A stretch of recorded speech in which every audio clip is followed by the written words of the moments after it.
할렐루야. 방금 좀 영상에 나왔는데 다시 나왔습니다.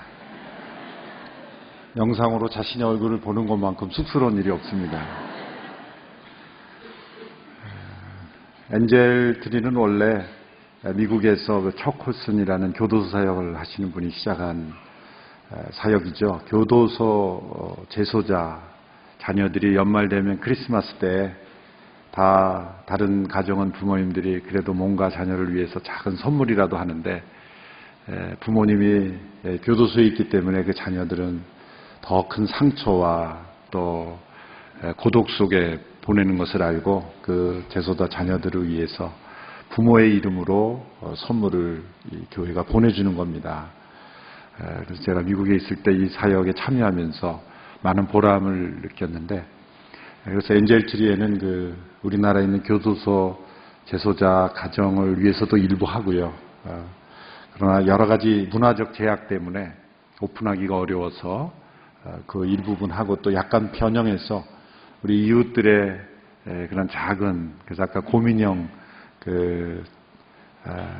자녀 공인인형을 갖고 싶었는데 부모가 사줄 수 있는 형편이 안 되는 그 가정에 원래는 작은 인형이었는데 큰 인형을 보내주셔가지고 그 아이들이 기대어 노는 그런 좀 따뜻함을 만들어주는 그런 좀 세상이 각박하지만은 않다.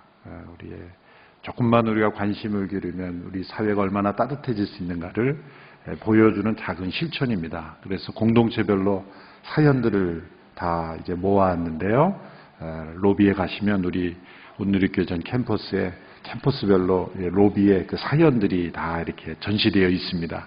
여러분들이 한번 그 사연을 몇 개 이렇게 뽑아서 읽어보시면 여러분들의 마음에 감동이 되는 대로 나는 요거는 할 수 있겠다. 그래서 그 액수 제한대로 여러분들이 함께 참여하셔서 엔젤트리에 달아주시면 또 아름다운 사랑의 나무가 완성될 줄로 믿습니다. 오사카 러브 소나타 은혜 가운데 마쳤고요. 설교 후에 또 보고 영상을 보여드리도록 하겠습니다. 작은 예수 40일 새벽기도회가 시작이 됩니다. 이번 40일 새벽기도회는 나라와 민족을 위한 기도회가 될 것입니다. 돌이키면 살아나리라 라는 주제로 회개와 회복을 하나님 앞에 간구하는 기도회가 12월 12일부터 1월 22일까지 열리게 됩니다. 또 내일 이곳에서 50대 친구를 초청해서 복음을 전하는 전도 집회가 있습니다. 기도해 주시기 바랍니다. 매월 마지막 주일 우리 구제봉사 섬기는데요. 또 서빙고 온누리에서는 독거 어르신들을 방문하는 또 모임들이 오후 1시에 엑지29홀에서 있습니다. 함께 참여하시기를 바랍니다. 12월이 다가왔습니다. 계속해서 시편 말씀을 묵상하고 성탄 큐티 말씀 우리가 함께 나눌 수 있게 되기를 바랍니다. 기도하겠습니다. 하나님 아버지 감사합니다. 모든 영광과 찬양을 올려드립니다. 어려운 시대 속에 하나님의 긍휼과 하나님께서 주시는 회복을 간구합니다. 이 나라 민족의 안타까운 현실을 보면서 우리 모두가 회개하며 하나님의 회복을 허락해 주시기를 간절히 기도합니다. 주님, 모든 지도자들의 질서를 회복시켜 주시옵시고 또 모든 백성들의 상처 입은 마음, 또 분노하는 마음 주님 위로하시고 새롭게 하여 주시고 또 이 나라가 다툼과 분열로 얼룩지지 않게 해주시고 또 하나됨을 지켜가며 우리 모두가 이 나라 민족을 올바로 세워갈 수 있도록 축복하여 주시옵소서. 어려운 시대일수록 따뜻함을 나누기를 원하며 또 사랑과 긍휼을 나누기를 원합니다. 주님께서 함께 하셔서 주님이 원하시는 그러한 아름다운 사회 모습으로 변화시켜가게 하여 주옵소서. 오늘도 하나님의 말씀을 귀를 기울일 때 우리 모두에게 들려주시는 하나님의 음성 듣게 하여 주시옵소서. 예수님의 이름으로 기도하옵나이다. 아멘. 어떤 사람들이 주변의 친구들이 더 좋은 집으로 이사가는 것을 보고 마음에 시기심이 일어났습니다. 그래서 현재 살고 있는 집을 팔고 자신이 만족할 수 있는 집으로 이사 가기를 원했습니다. 그래서 부동산 중개인에게 집을 팔아달라 이렇게 내어놓았습니다. 그러나 자신이 만족할 만한 집이 나오지를 않았습니다. 한동안 집을 찾는 중에 드디어 신문에서 본인이 만족할 수 있을 만한 집을 찾았습니다. 그래서 연락을 했습니다. 그 부동산 중개인에게 연락을 해서 오늘 신문에 나오는 바로 그 집, 내가 만족할 만한 집입니다. 바로 그 집을 살 수 있도록 빨리 주선해 주십시오. 그때 그 부동산 중개인이 여러 가지 질문을 던졌습니다. 그러고 나서 이렇게 말합니다. 그 집은 지금 당신이 살고 있는 그 집입니다. 예.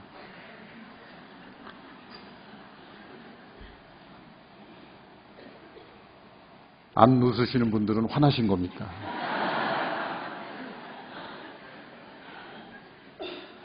만족이 없는 우리의 삶을 또 꼬집는 그런 이야기입니다.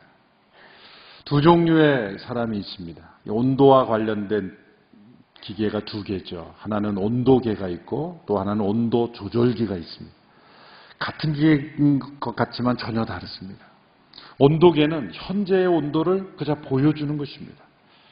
날씨가 차가우면 온도가 내려가고 또 날씨가 뜨거우면 온도계가 올라가는 것이죠. 날씨의 기후의 반영일 뿐입니다. 온도 조절기는 정반대입니다. 밖은 추워도 따뜻하게 만들 수가 있고 밖은 더워도 시원하게 만들 수 있는 게 온도 조절기입니다. 온도계와 같은 사람은 주변의 상황을 그저 반영해 줄 뿐입니다. 기분 나쁜 상황이 있으면 그냥 기분 나쁘게 되고 기분 좋은 상황이 있으면 기분 좋게 되는 거죠. 온도 조절기와 같은 사람은 정반대입니다. 아무리 기분 나쁜 일, 그런 상황이 나에게 몰아닥쳐도 내 감정을 조절하고 온도를 조절할 수가 있는 거죠. 모두가 다 다툼의 상황에서도 그 온도 조절기는 하나됨을 이끌어낼 수가 있고 모두가 다 슬픔 속에 있어도 기쁨을 만들어낼 수 있는 그런 사람. 온도 조절기와 같은 인생이죠. 사도 바울의 모습을 보면 바로 온도 조절기가 생각이 납니다. 그가 지금 처한 환경을 보면 아무리 생각해도 기뻐할 수 없고 감사할 수 없습니다. 그러나 그는 기뻐하고 있어요. 온도 조절기와 같은 사람을 이라는 것을 우리에게 보여주고 있습니다. 그러나 우리가 이해할 것은 그의 고백 속에 나타나는 것은 그가 태생적으로 낙천적이기 때문에 이런 고백을 하는 것이 아니라는 것이죠. 그는 이렇게 고백합니다. 이것을 배웠다. 이렇게 말합니다. 11절의 말씀을 보십시오. 11절. 내가 궁핍함으로 이런 말을 하는 것이 아닙니다. 나는 어떤 처지에 있든지 자족하는 법을 배웠습니다. 나쁜 잡초는 씨를 뿌리지 않아도 자라요. 그리고 잘 자랍니다. 가꾸지 않아도 나쁜 잡초는 알아서 잘 자랍니다. 그러나 열매 맺는, 귀한 열매를 맺는 나무는 가꾸어야 잘 자랍니다. 가꾸어야 됩니다. 공을 들여 재배해야 됩니다. 값진 열매일수록 그렇습니다. 우리 마음속에 일어나는 불평과 불만은 교육이 필요 없습니다. 그냥 내버려 두면 불평불만은 잘합니다. 그러나 감사와 기쁨은 배워야 하는 것이죠. 훈련이 필요한 것이죠. 값비싼 훈련을 통해 바울은 이 감사와 만족을 배웠다라고 고백하고 있습니다. 또 이 만족은 자기 안에서 얻는 만족이 아니라 그리스도 예수 안에서 얻은 만족이라고 고백합니다. 13절의 말씀을 보십시오. 13절 같이 읽습니다. 시작. 내게 능력 주시는 분 안에서 내가 모든 일을 감당할 수 있습니다. 이 13절이 많은 오해가 있는 구절이기도 합니다. 내게 능력 주신 자 안에서 내가 모든 것을 할 수 있다. 어떤 적극적 사고방식을 지지하는 구절. 주님 안에서 난 모든 것을 할 수 있다. 마치 우리가 우리 인생에 장애물이 없는 것처럼 모든 문제를 해결할 수 있는 것처럼 그렇게 오해할 수가 있어요. 본문의 맥락을 보시면 12절까지 무엇을 말씀합니까? 어떠한 형편에서든지 나는 만족할 수 있다. 그래서 이 그리스도 예수 안에서 내가 모든 것을 감당할 수 있다는 것은 1차적인 문맥의 흐름에 보면 그리스도 예수 안에서 나는 만족하는 것이 어떤 환경에서든지 가능하다라는 만족이라는 문맥에서 이해해야 되는 것이죠. 뭐든지 불가능하다는 게 아니라 어떤 형편에서든지 만족하는 것이 가능하다. 그런 가능성을 설명하는 거예요. 그러나 1차적인 의미를 분명히 이해한다면 우리는 2차적으로 이렇게 적용할 수는 있습니다. 그리스도 예수 안에서 변화될 수 없는 것 같은 상황에서도 변화되는 것은 가능하다. 슬픔 속에서도 기쁨을 누리는 것은 가능하다. 절망 속에서도 희망을 가지는 것은 가능하다. 내가 원하는 대로 인생의 문제를 다 해결할 수 있다는 말씀이 아니라 그리스도 예수 안에 있을 때 이러한 감사, 기쁨이 가능하다라는 말씀으로 이해해야 하는 것이죠. 바울이 배운 만족한 삶의 비결은 무엇입니까? 첫째로 환경으로 자신의 가치를, 인생의 가치를 평가하지 않는 것입니다. 12절의 말씀을 우리 같이 한번 읽어보겠습니다. 12절 시작. 나는 궁핍에 처할 줄도 알고 풍부에 처할 줄도 압니다. 나는 배부르든 배고프든 풍족하든 궁핍하든 모든 형편에 처하는 비결을 배웠습니다. 가난하거나 부하거나 그것이 자신의 인생의 가치를 평가하지 않기에 궁핍에 처할 줄도 알고 풍부에 처할 줄도 압니다. 고백했습니다. 인생의 만족을 찾아 모험했던, 실험적으로 시도했던 사람이 솔로몬이죠. 전도서는 바로 그의 시도를 고백하고 있는 것입니다. 그런 인생을 대충 살다 마는 것으로 그렇게 마무리하고 싶지 않았습니다. 참된 인생의 만족이 무엇인가? 그것을 추구했죠. 처음으로 그가 시도한 것은 지혜입니다. 하나님께서 솔로몬에게 엄청난 지혜를 주셨죠. 그가 하나님께 부르심 받았을 때 하나님께 구한 것은 지혜입니다. 그래서 그는 수만의 잠언을 말할 수 있었고 또 자연과학적 지식도 풍부했죠. 많은 사람들이 솔로몬의 지혜를 듣고자 찾아올 정도로 그는 지혜로웠어요. 그래서 우리 대개 자녀들을 위해서 기도할 때 솔로몬의 지혜를 달라고 기도하잖아요. 그런데 그냥 무턱대고 솔로몬의 지혜를 구하면 큰일 납니다. 솔로몬의 전반부 지혜를 주십시오. 그래도 후반부 지혜까지 가면 안 돼. 전반부 지혜를 주십시오. 솔로몬의 전반부 지혜를 주십시오. 전반부는 아주 탁월했어요. 그 지혜를 가지고 탐구해 본 거예요. 그런데 그 지혜로 어그러진 것을 다시 펼 수 있고 구부러진 것을 펼 수가 없더라. 그가 고백했지 않습니까? 다음으로 그가 사용한 것이 쾌락이죠. 자기 마음에 하고 싶은 것을 다 해본 것입니다. 눈이 원하는 것을 금하지 않았고 마음이 즐거워하는 것을 막지 않았습니다. 그러나 그것 또한 바람을 잡으려는 것과 같다 고백했습니다. 세 번째로 그가 택한 수단은 일입니다. 자신의 지혜와 재물을 가지고 많은 일을 해봤습니다. 마음이 밤에도 쉬지 못하는 근심하는 것을 그는 보면서 이 또한 만족을 주지 못한다. 그가 이렇게 2장 24절에서 고백합니다. 사람이 먹고 마시며 수고하는 가운데 심령으로 낙을 누리게 하는 것보다 나은 것이 없나니 내가 이것도 본즉 하나님의 손에서 나는 것이라. 하나님의 손에서 나는 것이다. 만일 우리의 만족이 하나님께서 재물이나 명예나 권력이나 기타 등등으로 얻을 수 있게 해놓으셨다면 하나님은 불공평하신 분입니다. 하나님은 결코 우리의 마음의 만족을 그런 것으로 얻을 수 있게 하지 않으시고 하나님의 손에서 주시는 선물이라는 거예요. 형편과 상황에 상관없이 만족은 하나님의 손에서 주시는 것이다. 그러므로 하나님은 공평하신 분이십니다. 만족은 가난한 사람도 부하게 만들고 그러나 불평은 부자 또한 가난하게 만든다는 말이 있습니다. 부하거나 가난하거나 우리의 삶의 형편이 어찌하든지 하나님의 손에서 나는 그 만족을 우리가 함께 누릴 수 있게 되기를 원합니다. 두 번째 이 바울의 삶의 비결은 다른 사람을 기쁘게 도우는 것입니다. 특별히 복음 전파의 필요를 위해 봉사하는 것입니다. 14절에서 16절의 말씀을 보십시오. 같이 읽습니다. 시작. 여러분이 내 환난에 함께 참여했으니 잘했습니다. 빌립보 사람들이여, 여러분이 알다시피 복음 전파 활동 초기에 내가 마케도니아를 떠날 때 나를 위해 주고받은 일에 동참한 교회는 오직 여러분밖에 없습니다. 내가 데살로니가에 있을 때도 여러분은 한두 번 내가 필요한 것들을 보내주었습니다. 바울이 빌립보서를 쓴 목적 중 하나가 바로 자신이 빌립보 교회 성도들로부터 받은 이 후원에 대한 확인을 해주는 것입니다. 여러분이 보내준 헌금을 잘 받았습니다. 나는 그 확인을 에바브로 디도를 통해 확인해 주는 것이죠. 그래서 제일 마지막 부분에 그러한 헌금에 대한 감사의 표시와 또 확인 영수증을 써주는 것과 마찬가지인 겁니다. 사도 바울이 빌립보를 떠나서 어디로 갔습니까? 데살로니가로 갔습니다. 데살로니가에서 베레아로 갔고 베레아에서 아덴으로 갔어요. 오늘날에는 이런 통신이 발달해서 내가 어디로 갑니다. 이메일로 전화로 할 수가 있지만 그 당시에는 그런 통신 수단이 없었죠. 그래서 바울이 빌립보를 떠나서 데살로니가로 가고 데살로니아에서 베레아로 가고 아덴으로 갔을 때 아마 빌립보 성도들이 추적이 안 됐을 겁니다. 빌립보와 데살로니가까지는 어느 정도 거리가 가까워서 확인이 됐을 수도 있어요. 그런데 이후로는 확인이 되지 않는 거예요.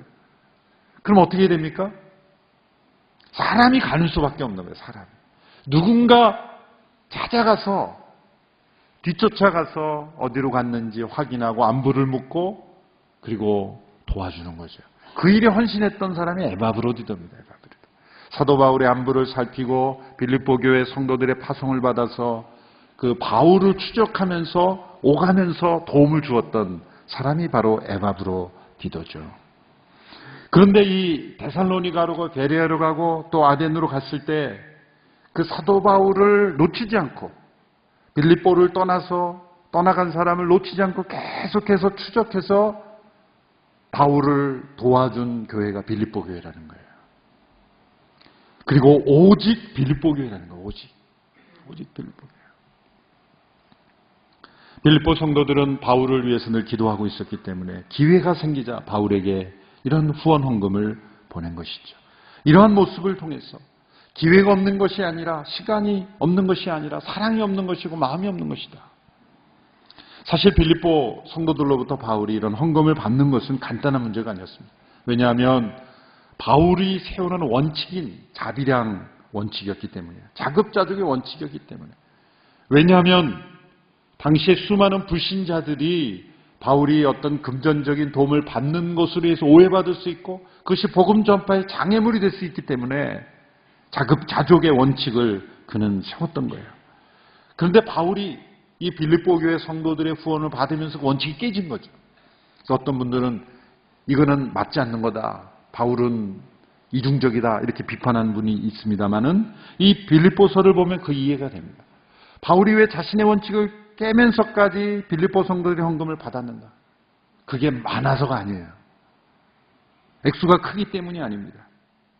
바울은 이들의 성도들의 그 헌신 속에 이들이 단지 나를 후원하는 게 아니라 정말 하나님께 드린 향기로운 제물이라는 것을 발견했기 때문이에요.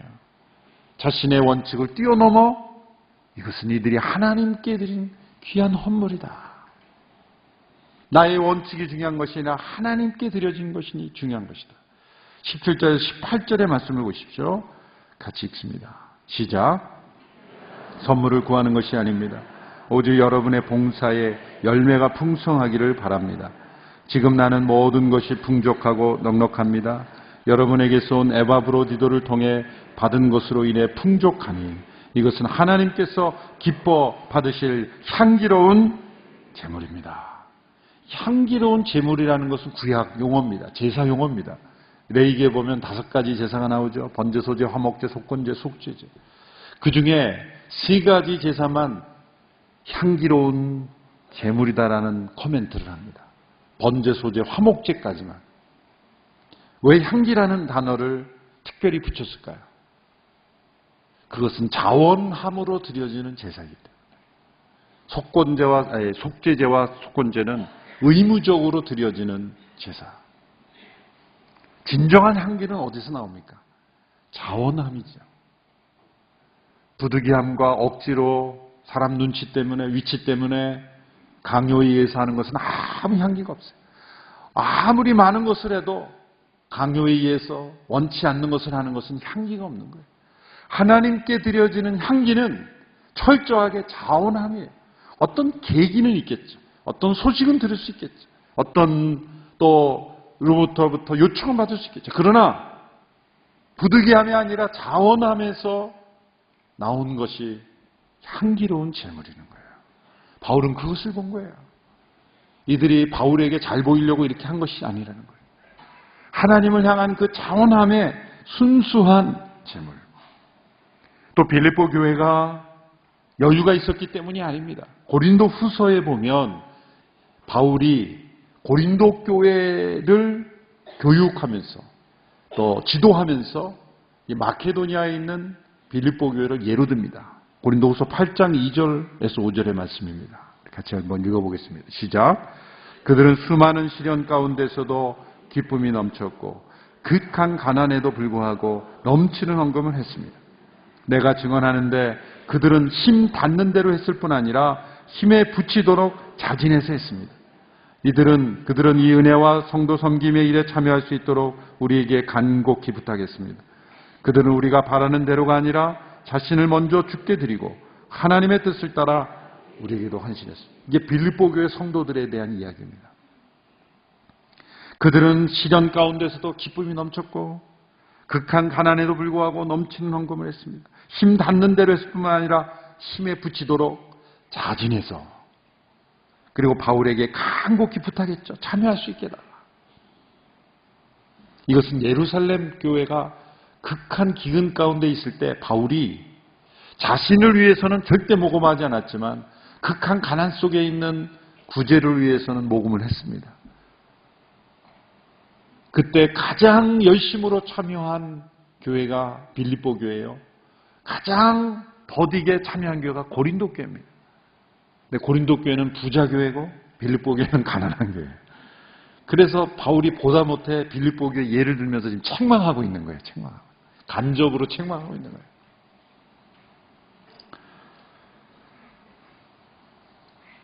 어제 제가 문자를 하나 받았습니다. 강릉 안산병원 원목으로 계신 김상훈 목사님과 그 사모님 윤정희 사모님. 저희 교회도 여러 번 오셔서 간증도 해주셨죠. 10명의 자녀를 입양하여 키우고 있는 가정입니다. 10명의 자녀. 식구가 12명이에요. 10명의 자녀를 입양한 이 사모님이 예전에 다른 출판사에서 사랑은 여전히 사랑이어서라는 책을 출간한 적이 있어요. 저도 그 책을 가지고 있어서 알고 있었죠. 근데 절판이 돼서 이제 더 이상 나오지가 않아요. 지난번에 교회에 오셔서 간증하고 문득 그 책이 나서 왜 그 책을 다시 안 찍으니까 모르겠다는 거죠. 그냥 출판사가 관심이 없는지. 그래서 제가 두란노에 소개를 해서 이렇게 책이 나왔어요. 책이 다시 나왔어요. 좀 보완해서 나왔는데 이제 이분이 어제 문자를 저에게 이렇게 보낸 거예요. 책이 천천히 꾸준히 독자들의 손으로 가고 있다고 소식을 들었습니다. 2세도 찍었다는 말도 들었고요. 책의 인쇄는 제 삶의 10인조라 생각하며 꼭 필요한 곳으로 흘려보내고 있습니다. CGN TV를 통해 목사님을 만나게 하신 주님께 감사하며 이 책의 인쇄는 CGN TV로 11조를 제외한 전액 흘러보내겠습니다. 전파 선교의 귀한 뜻을 함께 동참하고 싶은 마음을 어떤 분으로 인해 알게 해주셨습니다. 더더욱 행동으로 옮기는 소신 있는 기독인으로 살아가길 소망하며 다시 한번 진심으로 감사합니다. 사실 제가 소개한 것은 그 아이들 생활비를 좀 보태라고 어떻게 좀 알리는 것도 있지만 그렇게 해서 했는데 그래서 제가 문자로 그러지 마시라고. 그래서 오후 내내 문자로 싸우다가 제가 시간을 결국은 하나님께서 하나님께 드리는 정말 자원함의 그 향기로운 이 제물이구나. 얼마나 많은 뭐 하나로 먹어도 10개가 필요한 가정인데 10배의 생활비가 필요한 이 가정에서 이 책의 수익금이 얼마가 되든 제가 CGN TV를 위해서 후원하겠다. 정말 감사한 이야기죠. 여러분 이 책 많이 사시길 바랍니다. 정말 감동적인 이야기예요. 귀한 사모님이죠. 귀한 사모님. 저는 이 사모님의 귀한 마음을 접하면서 C.S. 루이스 라는 분이 순전한 기독교라는 책에서 기독교적인 사회의 자선에 대하여 이렇게 코멘트한 내용이 생각났습니다. 제가 한 문구를 한번 읽어드리겠습니다. 기독교적 사회란 자선을 할 때 우리가 여유 있게 줄 수 있는 정도보다 조금 더 주는 사회이다.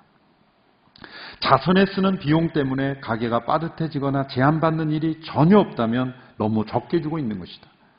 자기는 하고 싶지만 자선에 돈을 쓰느라 못하는 일이 있어야 한다. 이 C.S. 루이스가 세운 기준인 바로 이분이 그걸 실천하고 있어요. 저도 참 회개하는 마음, 도전받는 마음으로 어제 오후에 그렇게 시간을 보냈습니다. 세 번째 이 바울의 비결은 하나님께서 모든 필요를 채워주신다는 확신을 가지는 것입니다. 19절의 말씀 우리 같이 한번 읽어보겠습니다. 시작. 내 하나님께서 그리스도 예수 안에서 영광 가운데 그분의 풍성하심을 따라 여러분의 모든 필요를 채워주실 것입니다. 무디는 이 구절을 자신의 은행이라고 그렇게 고백했습니다. 이 구절이 나의 은행이다. 나의 은행은 빌립보서 4장 19절이다. 나의 하나님이 영광 가운데 그리스도 예수 안에서 모든 필요를 그 풍성한 대로 채워줄 것이다. 은행장은 누굽니까? 하나님이죠. 은행장. 지점장은 예수님이시죠. 은행의 자산은 영광스러울 정도로 풍성한 것. 대출 한도는 모든 쓸 것. 우리가 가져야 될 확신은 이것입니다. 하나님께서 그분의 백성들의 모든 필요를 채워주신다. 예수님께서 이렇게 말씀하셨습니다. 오늘 있다가 내일 아궁이에 던지우는 들풀도 하나님이 이렇게 입히시거든 하물며 너희일까 보냐. 믿음이 적은 자들아. 다윗은 시편에서 이렇게 고백했습니다. 시편 37편 25절의 말씀을 보십시오. 같이 읽습니다. 시작. 내가 어려서부터 늙기까지 의인이 버림을 당하거나 그 자손이 걸식함을 보지 못하였다. 바로 바울이 경험한 이 하나님, 이 바로 다윗의 하나님이요 우리 예수님의 아버지 하나님이요 우리의 아버지 하나님이십니다. 저와 여러분에게 나의 하나님이 있으십니까? 내 하나님이 영광 가운데 모든 풍성한 것을 채워주시리라. 저는 대학을 졸업하고 신학교에 들어가면서부터 재정적으로 가정으로부터 완전히 독립했습니다. 신학교에 가는 것을 주위에서 이해해 주지 못했기 때문에 저는 이 말씀을 의지해서 하나님이 저를 목회자로 부르셨다면 아무것도 없는 상황에서 모든 필요를 채워주실 것이다. 그렇게 믿음으로 발걸음을 내딛었습니다. 정말 아무것도 없었습니다. 그런데 하나님이 천사를 보내주셔서 먹을 것, 입을 것, 모든 것을 채워주셨어요. 저도 이 말씀을 믿고 무디처럼 이 말씀이 정말 살아있는 말씀이구나.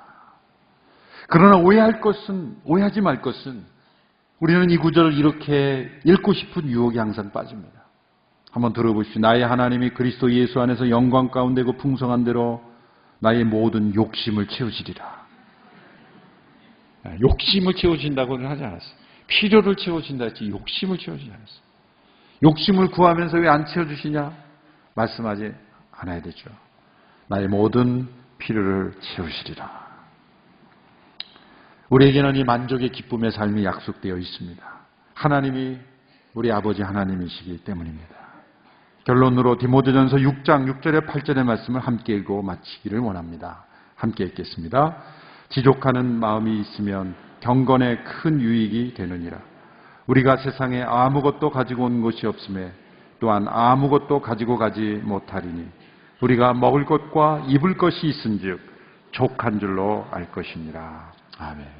이 만족의 기쁨을 누리시며 또한 필요를 흘러보내며 다른 영혼들을 섬기며 채우며 복음 전파를 위해 섬기며 연약한 이들 또 어려운 가운데 있는 이들을 도우며 사는 것이 이 만족의 기쁨을 증가하는 것이죠.